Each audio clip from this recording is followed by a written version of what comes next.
നമസ്കാരം. എല്ലാ ദിവസവും രാവിലെ എഴുന്നേറ്റ് ചെയ്യാൻ പറ്റുന്ന വ്യായാമം. വൈദ്യനിർദ്ദേശപ്രകാരം മാത്രം ഈ വ്യായാമം ചെയ്യുക.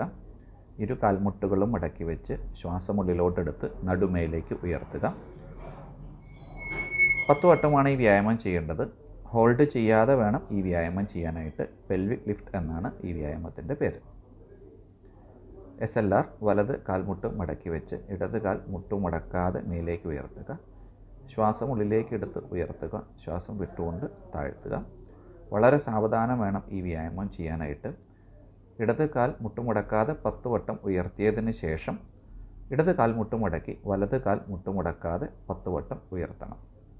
വളരെ സാവധാനം വേണം ഈ വ്യായാമം ചെയ്യാനായിട്ട്.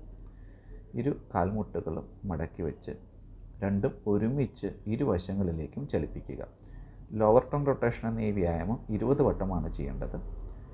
നടുക്കുന്ന ഇടത് സൈഡിലോട്ട് പോയി വീണ്ടും വലത് സൈഡിലോട്ട് പോയി പിന്നെ നടുക്ക് വരുന്നതിന് 1 എന്ന് കണക്ക് കൂട്ടുക. അത്തരത്തിൽ വേണം ഈ വ്യായാമം ചെയ്യാനായിട്ട്. അങ്ങനെ 20 വട്ടം ചെയ്യുക. ഇടത് കാൽ മുട്ടുമടക്കാതെ ശ്വാസം ഉള്ളിലോട്ടെടുത്ത് ഉയർത്തി ശ്വാസം വിട്ടുകൊണ്ട് കാൽമുട്ടിലേക്ക് മുഖം മുട്ടിക്കാനായി ശ്രമിച്ചു. വീണ്ടും ശ്വാസം എടുത്തുകൊണ്ട് ഇടത് കാൽ പൊങ്ങുന്ന പൊസിഷനിൽ തിരിച്ചു വന്ന് ശ്വാസം വിട്ടുകൊണ്ട് താഴുക. കാൽ ഉയർത്തി മുട്ടിക്കാൻ ശ്രമിക്കുന്നു. വീണ്ടും തിരിച്ച് കാൽ ഉയർന്ന പൊസിഷനിലോട്ട് തന്നെ വന്നതിന് ശേഷം വേണം താഴ്ത്താൻ. ഇത് 4 സ്റ്റെപ്പായിട്ടാണ് ഈ വ്യായാമം ചെയ്യേണ്ടത്. ഇരു കാലുകളും ഒരുമിച്ച് ഉയർത്തി മുട്ടിക്കാൻ ശ്രമിക്കുമ്പോൾ ശ്വാസം വിടണം. വീണ്ടും ശ്വാസം ഉള്ളിലോട്ട് എടുത്താണ് തല താഴ്ത്തി ആ പൊസിഷനിലോട്ട് വരുന്നത്. സാവധാനം താഴണം.